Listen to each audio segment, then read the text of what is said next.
Hello everyone, welcome to HP competitive exam. आशा करता हूं आप सभी अच्छे होंगे और स्वस्थ होंगे। आज के इस वीडियो लेक्चर में हम डिस्कस करेंगे क्वेश्चन पेपर जो कि फराज की पोस्ट के लिए है आपका।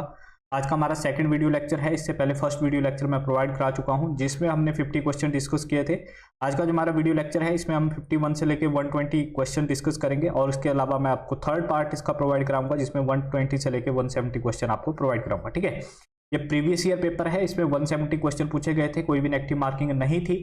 तो इसका फर्स्ट पार्ट आपको मिल चुका है, सेकंड पार्ट अभी ये आप देख रहे हो और जो थर्ड पार्ट है वो आपको कल इसका प्रोवाइड करा दिया जाएगा। पूरी एक प्लेलिस्ट में आ दूंगा, जैसे मैंने क्लर्क का पेपर आपको प्रोवाइड कराया। ठीक है, क्लर्क के भी पेपर में हमने 3 पार्ट किए, 1, 2 और 3। ठीक है, उसका अलग से प्लेलिस्ट मैंने बना रखा है, अगर नहीं देखा है किसी ने तो देख लीजिएगा। इसका पीडीएफ मैं जो है प्रोवाइड करा चुका हूँ टेलीग्राम ग्रुप में। टेलीग्राम ग्रुप का लिंक डिस्क्रिप्शन में है। अगर तब भी कुछ बच्चों को देखने में दिक्कत आ रही है वहाँ पे, तो अभी जो है दोबारा से मैं इसकी जो पीडीएफ है उसको रीपोस्ट कर दूंगा अपने टेलीग्राम ग्रुप में। उसका लिंक डिस्क्रिप्शन में है। व्हाट्सएप लिंक भी हमारा डिस्क्रिप्शन में दे रखा है, व्हाट्सएप ग्रुप से भी आप जुड़ सकते हैं।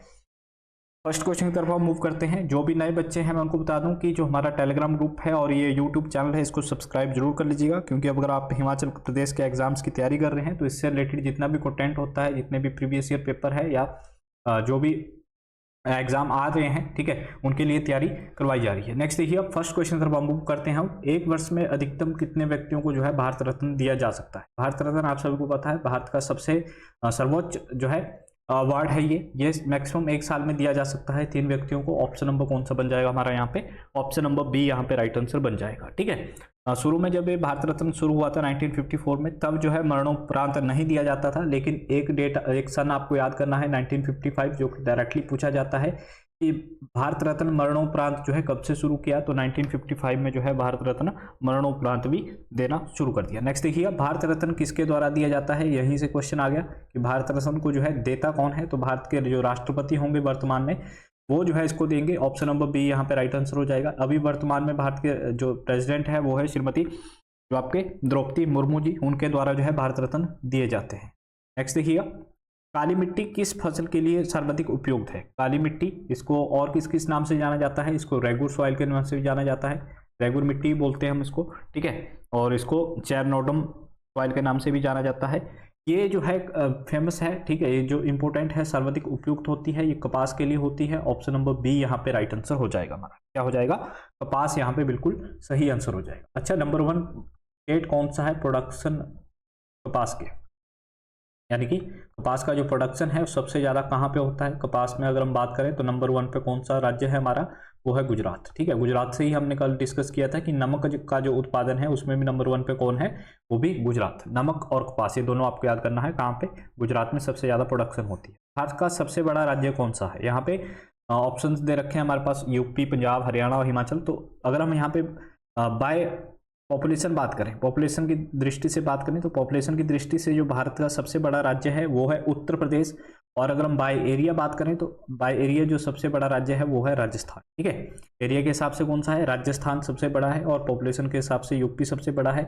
और यहाँ पे अगर हम बात करें सबसे छोटा कौन सा है एरिया के हिसाब से, तो दैट इज गोवा। और पॉपुलेशन के हिसाब से सबसे छोटा कौन सा है? तो दैट इज सिक्किम। सबसे छोटा कौन सा है? वो है सिक्किम। नेक्स्ट क्वेश्चन तरफ मूव करें। नेक्स्ट है, जल का जो पीएच है, जल की जो पीएच वैल्यू है वो कितनी है? तो जल की जो पीएच वैल्यू है, जो नॉर्मल वाटर होता है हमारा शुद्ध वाटर, उसका जो पीएच है वो है कितना? 7। ऑप्शन नंबर कौन सा बन जाएगा हमारा यहाँ पे? ऑप्शन नंबर सी यहाँ पे राइट आंसर हो जाएगा। देखिए, जो पीएच होता है आपका 0 से लेकर 14 तक का एक पैमाना होता है, जिसमें 7 जो है न्यूट्रल को दर्शाता है। ठीक है, और 1 से लेके आपका 7 तक जो भी चीजें रहेगी वो एसिडिक रहेंगी अगर उनका पीएच वैल्यू 1 से 7 के बीच में है, और 7 के 14 के बीच में अगर उनका पीएच वैल्यू है तो जो है वो रहेंगी बेसिक।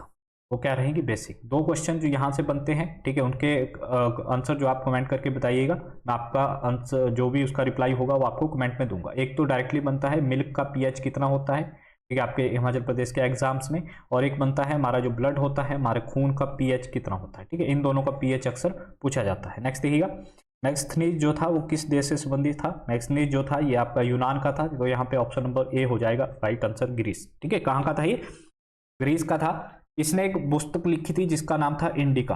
डायरेक्टली क्वेश्चन क्या बनता है कि इंडिका पुस्तक का विमोचन या इंडिका पुस्तक को किसके द्वारा लिखा गया? तो ये लिखा गया था मैक्सथनीज द्वारा। और एक और क्वेश्चन क्या आता है मैक्सथनीज से कि किसके दरबार में, जो किसका शासनकाल था जब ये आया था? तो चंद्रगुप्त मौर्य।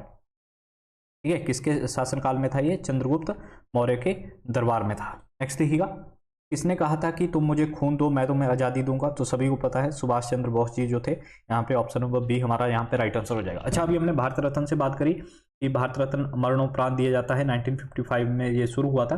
तो एक क्वेश्चन क्या आ सकता है आपका कि क्या कोई ऐसे व्यक्ति हैं भारत में जिनको पहले भारत रत्न दिया गया हो लेकिन बाद में उसको रिटर्न ले लिया हो गया हो, वापस ले लिया हो? तो एकमात्र ऐसा उदाहरण है जो हमारे सुभाष चंद्र बोस जी थे। इनको मरणोपरांत दिया गया था लेकिन बाद में कुछ कंट्रोवर्सी हुई तो इसको वापस ले लिया गया। ठीक है, तो ये आपको याद करना है। नेक्स्ट देखिए, भारत की जो प्राचीन भाषा है वो कौन सी है? तो अगर हम एंशिएंट लैंग्वेज की बात करें वो है संस्कृत। ऑप्शन नंबर हमारा यहाँ पे कौन सा हो जाएगा? ऑप्शन नंबर जो है हमारा यहाँ पे बी राइट आंसर हो जाएगा। अच्छा, संस्कृत का व्याकरण किसने लिखा था? एक क्वेश्चन ये बनता है। तो संस्कृत का जो व्याकरण था ये पाणिनि द्वारा लिखा गया था। ठीक है, पाणिनि द्वारा जो है संस्कृत का जो व्याकरण है इसका विमोचन किया गया था, इसको लिखा गया था। नेक्स्ट देखिए, बाल दिवस किस महापुरुष की जयंती पर मनाया जाता है? तो बाल दिवस जो है पंडित जवाहरलाल जी की जयंती पे मनाते हैं। अच्छा, कब सेलिब्रेट करते हैं? तो 14 नवंबर को जो है हम बाल दिवस सेलिब्रेट करते हैं। अच्छा, सुभाष चंद्र बोस जी से आपको याद करना है, अभी जो है इंडियन गवर्नमेंट ने इनके नाम पे जो शुरू किया है दैट इज पराक्रम दिवस। ये कब मनाया जाता है? 23 जनवरी को जो है हम मनाते हैं पराक्रम दिवस। ठीक है, ये आपका मनाया जाता है कब? 23 जनवरी को। और जो जवाहरलाल नेहरू थे first prime minister of India थे। किसान दिवस कब मनाया जाता है? तो किसान दिवस मनाया जाता है हमारा 23 दिसंबर को। ऑप्शन नंबर डी यहाँ पे राइट आंसर हो जाएगा। चौधरी चरण सिंह का जो है जन्म था इस दिन, तो इनके नाम पे इसको मनाया जाता है। ये कौन से थे? ये भारत के 5वें प्रधानमंत्री थे। ठीक है, ये कौन से थे? 5th प्राइम मिनिस्टर थे इंडिया के, चौधरी चरण सिंह। अभी इनको जो है हाल ही में भारत रत्न भी दिया गया है। नेक्स्ट देखिएगा, चंबा की रानी की याद में कौन से मेले का आयोजन किया जाता है? चंबा की रानी ने जो है इनके बलिदान के लिए जो सेलिब्रेट किया जाता है वो किया जाता है सूही मेला। ऑप्शन नंबर ए यहाँ पे राइट आंसर। कौन सा मेला? सूही मेला जो है इनके बलिदान के लिए माना जाता है। और रानी का नाम भी पूछा जा सकता है, तो रानी नैना देवी जी, तो उनके नाम पे जो है ये सेलिब्रेट किया जाता है। चंबा का एक और मेला फेमस है दैट इज मिंजर मेला। मिंजर मेला, ठीक है, चंबा के 2 मेले हैं, सूही मेला और मिंजर मेला, जो कि अक्सर आपके एग्जाम में देखने को मिलते हैं। नेक्स्ट क्वेश्चन तरफ मूव करें। नेक्स्ट है हमारा, भारत का राष्ट्रीय खेल कौन सा है? देखिए, अगर आधिकारिक तौर पे बात करें तो भारत का कोई भी जो है राष्ट्रीय खेल नहीं है, लेकिन अगर हम ऐसे बात करें तो भारत में जो है हॉकी को राष्ट्रीय खेल माना जाता है। तो ऑप्शन नंबर बी यहाँ पे राइट आंसर हो जाएगा। ठीक है, हॉकी को जो है भारत का राष्ट्रीय खेल माना जाता है। हॉकी से हमने कल ही कुछ एक क्वेश्चन डिस्कस किए थे, दोबारा उनको रिपीट कर लेते हैं कि भारत ने पहला अपना हॉकी में जो है ओलंपिक गोल्ड कब जीता था? भारत ने अपना गोल्ड जो है ओलंपिक हॉकी में कब जीता था? तो 1928। कब जीता था? 1928 में। उस समय जो यहाँ के आपके कैप्टन थे हॉकी के वो कौन थे? जयपाल सिंह। कैप्टन कौन थे? जयपाल सिंह। सबसे ज़्यादा गोल किसने लगाए थे? तो मेजर ध्यानचंद जी ने। मेजर ध्यानचंद जी ने जो है इसमें सबसे ज़्यादा गोल किए थे, 14 गोल इसमें किए गए थे। ठीक है, हॉकी का जादूगर के नाम से भी किसको जाना जाता है? मेजर ध्यानचंद जी को। नेक्स्ट देखिएगा, हेलीकॉप्टर शॉट किससे संबंधित है? तो हेलीकॉप्टर शॉट आप सभी को पता है क्रिकेट का है। ठीक है, MS धोनी इसके लिए जाने जाते हैं। तो ऑप्शन नंबर ए यहाँ पे राइट आंसर हो जाए। नेक्स्ट देखिएगा, राष्ट्रीय युवा दिवस कब मनाया जाता है? काफ़ी आसान पेपर आता है, इसका डायरेक्ट क्वेश्चन आते हैं। ठीक है, कोई भी जो है घुमा फिरा के क्वेश्चन नहीं पूछे जाते इसमें। ट्रांस का जो आपका एग्जाम है फ्रांस का, इसमें। नेक्स्ट देखिएगा, जो आपका राष्ट्रीय युवा दिवस है यह हर साल हम सेलिब्रेट करते हैं 12 जनवरी को, स्वामी विवेकानंद जी की याद पे। ठीक है, कब से शुरू हुआ था ये इंपॉर्टेंट हो सकता है, आपसे पूछा जाए कि भारत सरकार ने इसको कब से अडॉप्ट किया था, कब से मना रहे हैं इसको? तो 1984 से, 1984 से जो है भारत में युवा दिवस मनाया जाता है 12 जनवरी को। इसकी याद में? स्वामी विवेकानंद जी। भारत का सबसे शिक्षित राज्य कौन सा था? कल भी हमने डिस्कस किया था। भारत का जो सबसे हाईएस्ट लिटरेसी रेट है लगभग 94%, ये कहाँ का है? ये है केरल का। ठीक है, और सबसे कम जो है लिटरेसी रेट वो है बिहार का। सबसे कम लिटरेसी रेट कहाँ का है? बिहार का। सबसे ज़्यादा लिटरेसी रेट अगर हम HP में बात करें कौन सी डिस्ट्रिक्ट की है? सबसे ज़्यादा जो है हिमाचल प्रदेश की लिटरेट डिस्ट्रिक्ट है हमारी, दैट इज हमीरपुर। कौन सी है? हमीरपुर का जो लिटरेसी रेट है वो सबसे ज़्यादा है। नेक्स्ट क्वेश्चन की तरफ हम मूव करें। नेक्स्ट हमारा, भारत छोड़ो आंदोलन कब हुआ था? भारत छोड़ो आंदोलन कब? ये क्वेश्चन हमने दोनों कल कर लिए थे, 65 और 66 जो है आपका, ठीक है। कल के पेपर में भी पूछे गए थे, क्लर्क में भी। तो ये कब हुआ था आपका? 1942 में। डेट भी पूछी जा सकती है, ये आपको याद करनी है, 8 अगस्त 1942 में। इसी में जो है भारत, जो आपके महात्मा गांधी जी थे, उन्होंने करो या मरो का नारा दिया था। और भारत छोड़ो का जो नारा था, ठीक है, तो आंदोलन है, लेकिन अगर आपसे पूछा जाए कि भारत छोड़ो का जो नारा था वो किसके द्वारा दिया गया था, तो भारत छोड़ो का जो नारा था ये आपका दिया गया था किसके द्वारा? यूसुफ अली द्वारा। यूसुफ अली द्वारा जो है ये नारा दिया गया था।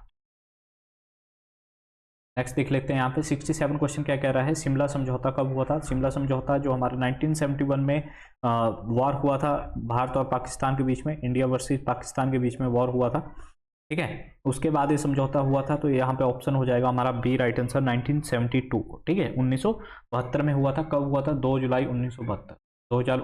2 जुलाई 1972 में जो है शिमला के अंदर ये समझौता हुआ था हमारा। इसमें जो साइन किए गए थे वो इंपॉर्टेंट हो जाते हैं। भारत की तरफ से थे पीएम, और जो आपका पाकिस्तान था इनकी तरफ से प्रेसिडेंट। प्रेसिडेंट का नाम था बंजीर भुट्टो, ठीक है, सॉरी जुल्फिकर अली भुट्टो, ठीक है। जुल्फिकर अली भुट्टो जो प्रेसिडेंट थे उस समय, जुल्फिकर अली भुट्टो ये प्रेसिडेंट थे आपके पाकिस्तान के, और इंडिया की तरफ से प्रधानमंत्री थे उस समय इंदिरा गांधी जी, ठीक है, इंदिरा गांधी जी। इन्होंने जो है इस पर साइन किए थे जो ये समझौता हुआ। नेक्स्ट देखिएगा, प्रथम समाचार पत्र किस नाम से प्रकाशित हुआ था? देखिए जो फर्स्ट समाचार पत्र था उसका नाम था बंगाल गजट। भारत में जो फर्स्ट समाचार पत्र आया था वो था बंगाल गजट, ठीक है। और जो हिक्की थे, अगस्टस हिक्की, उन्होंने उसको शुरू किया था। इसके अलावा और पूछा जा सकता है आपके कि भारत का पहला हिंदी समाचार पत्र कौन सा था, तो उसका नाम था उदंड मार्तंड। क्या नाम था? उदंड मार्तंड।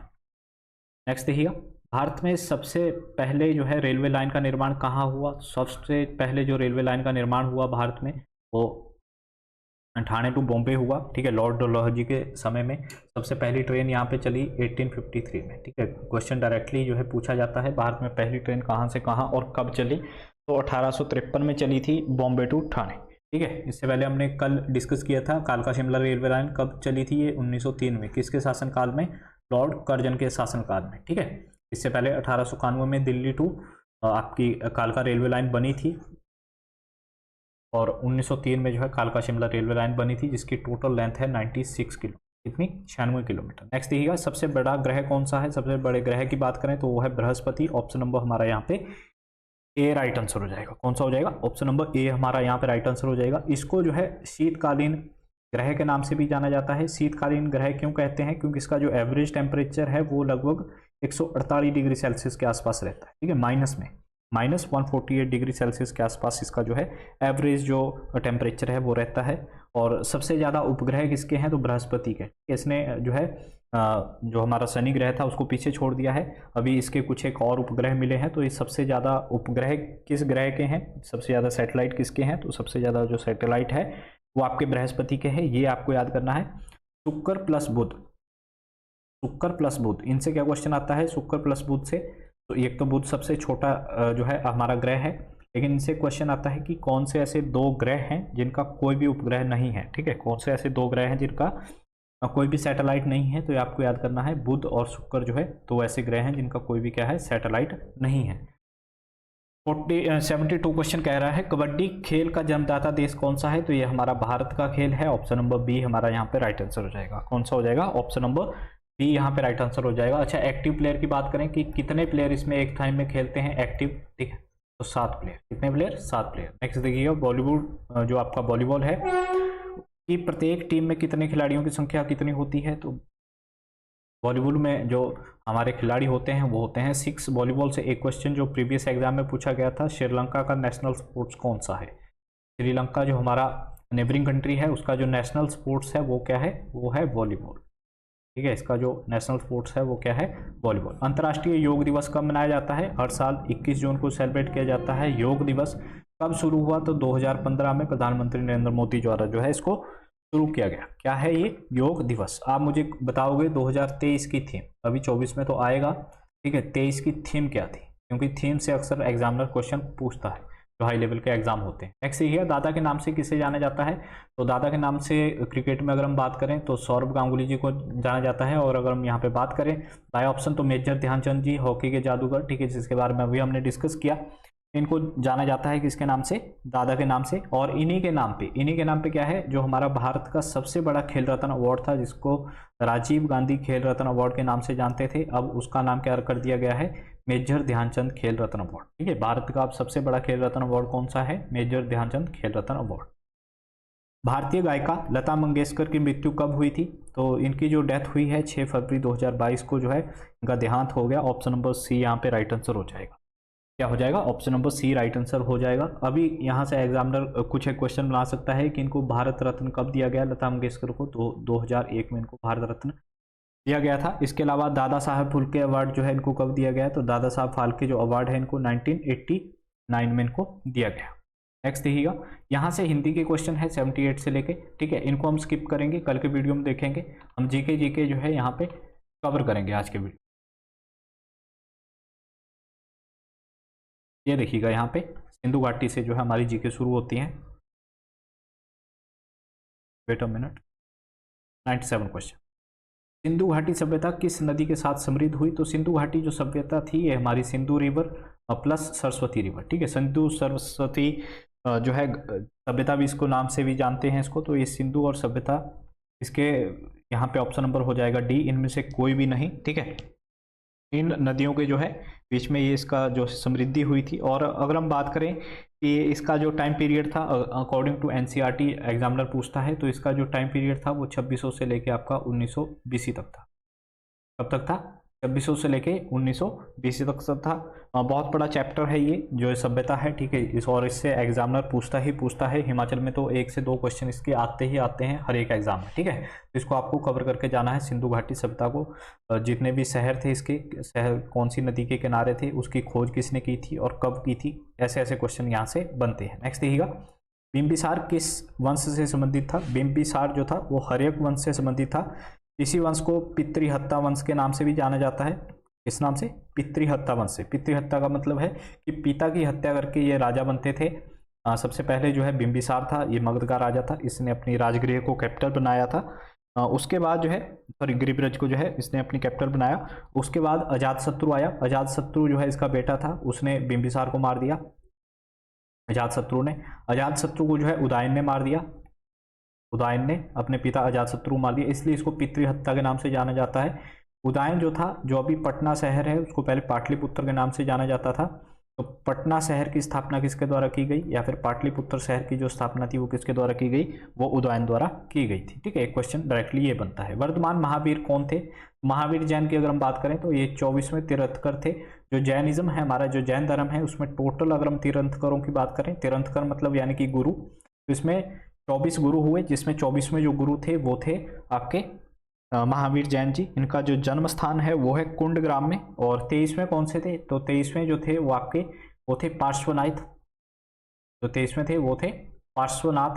और जो फर्स्ट थे, जो फाउंडर थे जैनिज्म के, उनका नाम था ऋषभनाथ। उनका नाम क्या था, ऋषभनाथ। ठीक है, ये फाउंडर है, लेकिन जो एक्चुअल फाउंडर है लास्ट में उनको महावीर जैन माना जाता है, महावीर जैन को। लेकिन जो फाउंडर थे शुरू में वो थे ऋषभनाथ, और पार्श्वनाथ 23rd और 24 पे थे महावीर जैन। नेक्स्ट देखिएगा, ये क्वेश्चन थोड़ा सा यहाँ पे मिसप्रिंट है, ठीक है, इसको हम स्किप करेंगे। 101 देखिएगा, सियाचिन हिमनद जो है किस घाटी में स्थित है। सियाचिन जो ग्लेशियर है वो कौन सी वैली में है, तो नुब्रा वैली में है। ऑप्शन नंबर ए हमारा यहाँ पे राइट आंसर हो जाएगा। ठीक है, कल हमने एक क्वेश्चन डिस्कस किया था, गेटवे ऑफ नुब्रा वैली, किसको जो है गेटवे ऑफ नुब्रा वैली के नाम से जाना जाता है, तो ये है आपका खरदुंगला पास। इसको खरदुंगला पास को जो है गेटवे ऑफ नुब्रा वैली के नाम से जाना जाता है। अरावली श्रृंखला की सर्वोच्च चोटी कौन सी है, तो गुरु शिखर। गुरु शिखर जो है सबसे ऊंची चोटी है। अगर हम अरावली रेंज की बात करें, इसकी हाइट जो है लगभग 1720 मीटर है। अगर हम डायरेक्टली क्वेश्चन क्या आए कि आपको कि राजस्थान की सबसे ऊंची चोटी कौन सी है, तो वो भी यही है, गुरु शिखर ही है। ठीक है, सबसे हाईएस्ट पीक है ये राजस्थान की। और अरावली जो रेंज है ये सबसे ओल्डेस्ट रेंज है माउंटेन्स की। अगर हम सबसे ओल्डेस्ट रेंज की बात करें, सबसे पुरानी पर्वत श्रृंखला कौन सी है, तो यह है अरावली रेंज। शुरू होती है दिल्ली से बाया हरियाणा, ठीक है, साउथ जो हरियाणा है वहाँ से राजस्थान, और लास्ट में जाती है कहाँ तक, गुजरात तक। नेक्स्ट देखिएगा, लंदन किस नदी के किनारे जो है बसा हुआ है, तो लंदन जो है आपका ये थेम्स नदी के किनारे है। ऑप्शन नंबर यहाँ पे सी राइट आंसर हो जाएगा। नेक्स्ट देखिएगा, उकाई परियोजना किस नदी पर बनी हुई है। उकाई जो हाइड्रो इलेक्ट्रिक प्रोजेक्ट है ये गुजरात के अंदर लोकेटेड है और ये ताप्ती नदी पर बना हुआ है। कौन सी नदी पर? ताप्ती नदी पर। सबसे बड़ा वन आच्छादित क्षेत्र कौन सा है? तो सबसे ज़्यादा अगर हम जंगलों की बात करें Madhya Pradesh, option number A B यहाँ पे राइट आंसर हो जाएगा। सबसे कम जंगल कहाँ पे है? तो सबसे कम जंगल जो है वो हरियाणा में है। अच्छा, जो हमारी नेशनल वन नीति है, फॉरेस्ट पॉलिसी है 1988 की, उसके अकॉर्डिंग कितना % जो जंगल है किसी राज्य में होना अनिवार्य है? तो वो है 33%। ठीक है, 33% जो है जंगल होना अनिवार्य है, ठीक है, आवश्यक है। और हमारा जो वाइल्ड लाइफ प्रोटेक्शन एक्ट है, इससे क्वेश्चन आता है कब आया था? 1972। वाइल्ड लाइफ प्रोटेक्शन एक्ट कब आया था भारत का? वो आया था 1972 में। जितने भी हमारी वाइल्ड लाइफ सेंचुरीज है वो इसी एक्ट के तहत जो है क्या होती है? प्रबंधित होती है, प्रोहिबिटेड होती है। इसके तहत उनको संरक्षण दिया जाता है। ठीक है, जो भी हमारी विलुप्त प्राय जातियां हैं, ठीक है, जो जानवर हैं, उनको नहीं मार सकते। नागालैंड पृथक राज्य कब बना? तो नागालैंड जो है एक अपना अलग स्टेट बना था 1963 में। कब बना था? 1963 में 1 दिसंबर 1963 को जो है नागालैंड अलग राज्य बना। क्वेश्चन आ सकता है कौन से राज्य से अलग होके बना? तो असम से अलग होके। असम से अलग होके नागा जो ट्राइब्स है, ठीक है, वो अलग हो गई थी असम से। बहुत सारे जो है कंट्रोवर्सीज थी, यहाँ पे कॉन्फ्लिक्ट चले हुए थे। तो उसके बाद जो है 1963 में जो है इसको अलग कर दिया गया नागा ट्राइब्स को, और इनका अलग से एक राज्य बनाया गया नागालैंड। अच्छा, यहाँ से 2 फेमस फेस्टिवल पूछे जाते हैं आपके एग्जाम में। एक है हॉर्नबिल फेस्टिवल, क्या नाम है? हॉर्नबिल फेस्टिवल, ये कहाँ का है? नागालैंड का है। और एक है आपका बुशू फेस्टिवल, बुशू फेस्टिवल, ठीक है, बुशू फेस्टिवल ये कहाँ का है? ये भी आपका नागालैंड का है। नेक्स्ट देखिए, भारतीय संसद बनी है, जो भारतीय संसद है वो बनती है किससे? Lok Sabha plus Rajya Sabha plus president. ठीक है, Lok Sabha plus Rajya Sabha plus president. तो ऑप्शन नंबर हो जाएगा हमारा यहाँ पे डी राइट आंसर। कोई भी बिल पहले लोकसभा में पास होगा, फिर राज्यसभा में पास होगा, फिर प्रेसिडेंट। जैसे ही बिल में प्रेसिडेंट के साइन हो जाते हैं उसको हम एक्ट का नाम दे देते हैं। ठीक है, कोई भी बिल है, कोई भी नई चीज़ है, उसका पहले क्या आता है? बिल आता है, एक ड्राफ्ट तैयार होता है, वो या तो लोकसभा में पास होगा पहले या फिर राज्यसभा में। ठीक है, मान लो लोकसभा से पास हो गया, फिर राज्यसभा से पास हो गया, उसके बाद जाता है प्रेसिडेंट के पास। ठीक है, और प्रेसिडेंट के पास एक शक्ति होती है जिसको हम बोलते हैं वीटो पावर। ठीक है, पॉकेट वीटो उसको हम बोलते हैं। वो इस बिल को जब तक, जितने दिन तक चाहे अपने पास रख सकते हैं। ठीक है, बिना नोटिस जो है, बिना किसी कारण बताए। ठीक है, तो इसका यूज़ कर सकते हैं प्रेसिडेंट। लेकिन इन तीनों को मिला के ही हमारी जो भारत की संसद है वो बनती है। अभी कहाँ पे हमारी भारत की संसद? दिल्ली के अंदर। कहाँ पे लोकेटेड है? दिल्ली के अंदर। नेक्स्ट देखिएगा, लाहौर किस नदी के किनारे स्थित है? लाहौर अभी कहाँ पे है? पाकिस्तान के अंदर है। तो रावी और बाघा नदी के किनारे स्थित है ये। ऑप्शन नंबर ए यहाँ पे राइट आंसर हो जाए। नेक्स्ट देखिएगा, ये क्वेश्चन थोड़ा सा मिसप्रिंट है। किस प्रकार की चट्टान है? तो चट्टानों से यहाँ से रिलेटेड कुछ क्वेश्चन है। तो आगन्य चट्टान, अवसादी चट्टान और रूपांतरित चट्टान। जो हमारी चट्टानें होती हैं, रॉक्स होती हैं, उनके कितने रूप है? 3 रूप है। ये आपको याद होने चाहिए, ठीक है, पता होना चाहिए। जैसे ही गर्म मैग्मा ठंडा हो जाता है तो आगन्य चट्टानों का निर्माण होता है। अवसादी जो चट्टानें हैं वो छोटे छोटे कण कंकड़ों से जो है उनके टेम्परेचर, ह्यूमिडिटी के हिसाब से अवसादी चट्टानों में निर्मित होती है। और रूपांतरित जो चट्टानें हैं ये भी जो है टेम्परेचर के बहाव से ही चेंज हो जाती है। राष्ट्रीय विकास परिषद, नेशनल डेवलपमेंट काउंसिल इसको हम बोलते हैं, नेशनल डेवलपमेंट काउंसिल। इसका जो अध्यक्ष होता है वो कौन होता है? वो होते हैं भारत के प्रधानमंत्री। अभी वर्तमान में जो है नरेंद्र मोदी जी इसके अध्यक्ष है। ऑप्शन नंबर कौन सा हो जाएगा? ऑप्शन नंबर सी हमारा यहाँ पे राइट आंसर हो जाएगा। ठीक है, नेशनल डेवलपमेंट काउंसिल जो थी आपकी, इसको शुरू किया गया था किसके द्वारा? इसको शुरू किया गया था जो हमारा योजना आयोग था उसके द्वारा। योजना आयोग द्वारा 1952 में इसको शुरू किया गया था। योजना आयोग को बाद में नीति आयोग ने 2015 में क्या कर दिया था? रिप्लेस कर दिया। भारत की अर्थव्यवस्था के किस क्षेत्र में विनिर्माण आता है? विनिर्माण जो है वो कौन से सेक्टर में आता है? तो जो हमारी अर्थव्यवस्था है, इकोनॉमी है भारत की, उसमें 3 सेक्टर होते हैं, प्राइमरी सेक्टर, सेकेंडरी सेक्टर और टर्सरी सेक्टर, यानी कि प्राथमिक, द्वितीय और तृतीय। प्राथमिक में आते हैं वो जो हमारे रॉ मटेरियल प्रोवाइड कराते हैं, जैसे कृषि हो गया, पशुपालन हो गया, आपका मछली पालन हो गया, ये प्राथमिक क्षेत्र में आते हैं। सेकंड में आती है आपकी रियूज वाली चीज़ें, जैसे विनिर्माण उद्योग हो गए, ये सेकंड में आते हैं। और थर्ड में आती है हमारे वैसी चीज़ें जो हमारे को सेवाएं प्रदान कराते हैं। क्या चीज़? सेवाएं प्रदान कराते हैं, जैसे आपके यातायात हो गया, इंश्योरेंस वगैरह। ठीक है, ये सब कौन से सेक्टर में आते हैं? ये टर्सरी सेक्टर के अंदर आपके आते हैं। नेक्स्ट देखिएगा, पंचायती राज संस्थान को कितने विषयों पर प्रशासनिक शक्तियां प्राप्त होती है? तो पंचायती राज जो संस्थान होते हैं उनके पास 29 सब्जेक्ट्स होते हैं, जिनके ऊपर उनको जो है एडमिनिस्ट्रेशन जो है, उनके पास एडमिनिस्ट्रेटिव पावर्स होती हैं। कितने विषय हैं? 29। नेक्स्ट देखिएगा, लोकसभा का सदस्य सामान्य पदावधि कितनी होती है, यानी इसका टेन्योर पूछा गया है तो 5 साल। लोकसभा का अगर आप मेंबर बनते हो तो आपका जो टेन्योर रहेगा यानी कि आपकी पदावधि रहेगी 5 साल रहेगी। अगर आप राज्यसभा का सदस्य बनते हो तो आपकी जो टेन्योर रहेगा वो 6 साल का रहेगा। लोकसभा के लिए मिनिमम एज कितनी होनी चाहिए? तो 25 साल। राज्यसभा के लिए मैक्सिमम मिनिमम एज है वो कितनी होनी चाहिए? आपकी 30 साल। नेक्स्ट देखिएगा, किस वर्ष योजना आयोग का गठन हुआ? तो यहाँ पे योजना आयोग से ही दोबारा क्वेश्चन पूछ लिया गया। तो 1950 को जो है योजना आयोग का गठन हुआ था। 15 मार्च 1950 को जवाहरलाल नेहरू द्वारा जो है योजना आयोग का गठन किया गया था। आपने पहले सुनी होगी जो पंचवर्षीय योजनाएं चलती थी, ठीक है, वो इसी योजना आयोग के तहत जो है गठित की जाती है। अगले 5 साल का जो है उसमें कार्यकाल रखा जाता था कि हमने ये जो है मतलब आप इस तरीके से मान सकते हैं कि ये क्या होता था, एक टू डू लिस्ट होता था। जिस तरीके से हम डेली टू डू लिस्ट बनाते हैं कि आज ये काम करेंगे, तो वैसे ही 5 साल का एक टू डू लिस्ट होता था कि हमने ये अचीव करना है, ठीक है। तो ये योजना आयोग जो है 1950 में था। 2015 में 1 जनवरी 2015 को इसको रिप्लेस कर दिया किसके द्वारा? नीति आयोग द्वारा। नीति आयोग द्वारा जो है इसको रिप्लेस कर दिया गया। शरीर की सबसे मजबूत हड्डी होती है, तो जांघ में जो है सबसे मजबूत हड्डी होती है हमारी, उसको बोलते हैं फीमर। क्या बोलते हैं? फीमर। लंबी हड्डी के नाम से भी पूछा जा सकता है कि सबसे लंबी हड्डी कौन सी होती है, तो वो भी वही है। और एक सबसे छोटी हड्डी कौन सी होती है? तो स्टेपिस। सबसे छोटी हड्डी कौन सी होती है हमारी? वो होती है स्टेपिस। नेक्स्ट देखिएगा, प्रकाश की गति सबसे अधिक किस में होती है? तो निवृत्ति होगा, यहाँ निर्वात होगा। निर्वात का मतलब होता है वैक्यूम, ठीक है। वैक्यूम में जो है प्रकाश की जो गति है वो सबसे ज़्यादा होती है, और जो हमारी साउंड है, आवाज़ है, उसकी गति वैक्यूम में नहीं होती। साउंड जो है, साउंड को ट्रैवल करने के लिए कोई ना कोई मीडियम की ज़रूरत होती है, किसी न किसी माध्यम की ज़रूरत होती है। तो वैक्यूम में जो है साउंड की गति बिल्कुल भी नहीं होती। और ऐसे ही क्वेश्चन पूछा जाता है कि साउंड की गति सबसे ज़्यादा किस में होती है? तो जो भी ठोस चीज़ होगी, ठीक है, कोई भी ठोस यानी कि सॉलिड वस्तु होगी, उसमें जो है उसकी जो स्पीड है साउंड की वो सबसे ज़्यादा होगी। भारत का मुख्य न्यायमूर्ति बनने वाले हिमाचल प्रदेश के पहले व्यक्ति कौन थे? तो ये थे MC महाजन, मेहर चंद महाजन। क्या नाम था इनका? मेहर चंद महाजन। कहाँ से थे? तो कांगड़ा डिस्ट्रिक्ट से। अगर हम यहाँ पे बात करें MH बेग की, तो ये हिमाचल प्रदेश के पहले क्या थे? चीफ जस्टिस थे। और MC महाजन थे, ये सुप्रीम कोर्ट के जज बने थे, हिमाचल प्रदेश से थे पहले।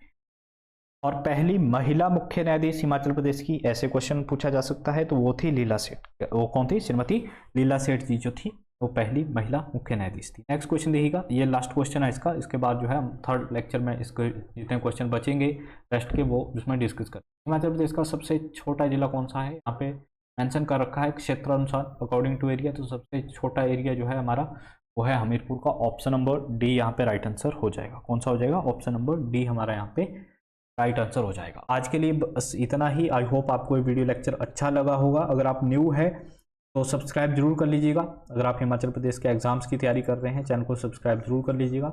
और आपसे एक रिक्वेस्ट है कि वीडियो को लाइक जरूर कर दीजिए करें अगर आपको कंटेंट अच्छा लगता है, ठीक है।